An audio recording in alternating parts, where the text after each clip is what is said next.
Magandang umaga po mga kababayan. No?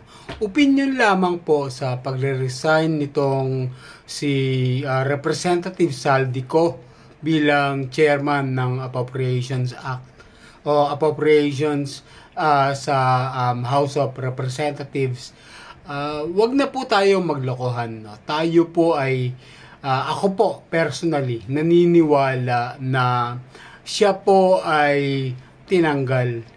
Hindi po siya magre-resign dahil sa issue po ng kalusugan.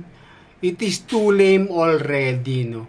Alam naman natin na for the longest time, ito po ay ginagamit ng mismo mga politiko kapag sila po halimbawa ay kakasuhan, sila po ay biglang mauupo sa wheelchair at lagi pong napakalimpo ng ganyang mga reasoning about health reason.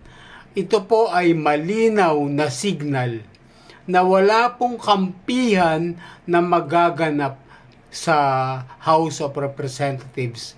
Ang kurakot ay mananatiling kurakot. Ano po ang ibig kong sabihin? Hindi po porke nakadikit kayo sa pinaka nasa taas ng mga tao, kapag nagkalaglagan na, kakampihan kayo. Malabo po yun. Lagi pong mayroong iaalay sa bulkan. Anong ibig sabihin?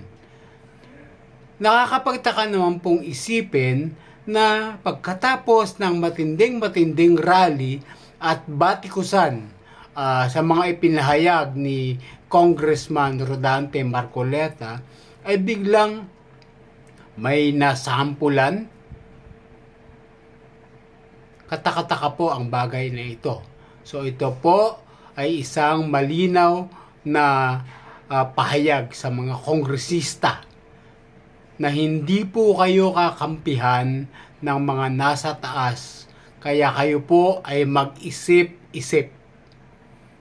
Hindi nyo po pera yan, kayo po ay dumidikit lamang sa mga taong nasa taas upang kayo ay hindi gumastos ng sarili nyong pera sa eleksyon. Because very obvious na eleksyon ang dahilan ng lahat ng sarswela na ito na nangyayari sa mga hearing ninyo. Nakakapagtaka nga po, ilang daan kayo diyan sa Congress. Kung kayo ay hindi mga korap, hindi nyo mapalit-palitan ang House Speaker na kayo naman ang magiging dahilan ng pagkakaluklok ng isang House Speaker. Kayo ang bumoboto sa House Speaker. Oo, ina-appoint siya ng presidente. But numbers ang magsasabi o magtatakda kung sino ang dapat mag-lead sa inyo. Nangyayari po ito sa pamamagitan ng isang botohan, aside from the fact na may say ang presidente dito. Paano ko po ito napatunayan?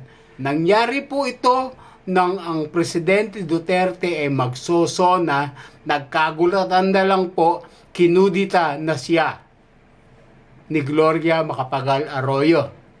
At may sabi-sabi pa nga noon na ang utak nito ay si VP Sara. So hindi na po natin i-discuss yun. Sinasabi lang po natin na ang mga congressman, sila ay may karapatang palitan ang isang speaker kung sakaling hindi na maganda ang pamamalakad. Pero nang dahil sa pera, mas pinili nilang tumahimik. So again, mga congressman, ito po ay malinaw na indikasyon na poprotektahan ng nasa inyong tuktok ang kanilang mga sarili upang sila ay manatili sa posisyon. So mag-isip-isip na po kayo. Alam po natin na nangangatog na ang inyong mga itlog sa takot dahil sa ginawang rally at pinakitang puwersa ng relihiyon ng Iglesia ni Cristo at ng mga Pilipinong nakilahok sa kanilang peace rally. Huwag na po tayo maglokohan, baguhin na po natin ang takbo ng Pilipinas. Wala pong kailangang umalis. Ang kailangan lang po magbago tayo ng gawi ng ating pamumuno.